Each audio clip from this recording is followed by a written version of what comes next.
নমস্কার। গত পরশুদিনের বোধহয় ঘটনা। তিনজন জেলে সুন্দরবনে মাছ ধরতে যায়।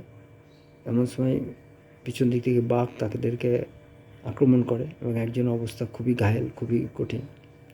তো এই রকম প্রাণের ঝুঁকি নিয়ে তারা সুন্দরবনে বাঘ দেখতে যায়, বাঘ মাছ ধরতে যায়। তা আমরা একটা কথা মনে পড়ে গেল, কিছুদিন আগে আমি সুন্দরবনে গেছিলাম, মানে আমরা আমাদের বন্ধুবান্ধবরা। তো আমাদের নৌকো থেকে দেখি দূর থেকে একটা ছোট্ট নৌকার মধ্যে 2-3 জন মাছ ধরছে। তা আমরা বললাম, ভাই তোমরা তো খুব খাঁড়িতে ঢোকো, তো কোনোদিন বাঘ দেখেছো?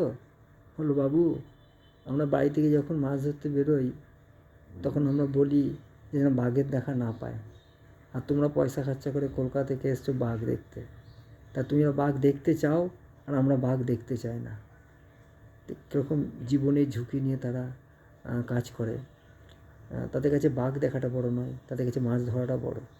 কারণ মাছ ধরলে তাদের জীবন জীবিকা নির্ভর হয়, বাঘ দেখে তাদের কোনো পেট ভরে না।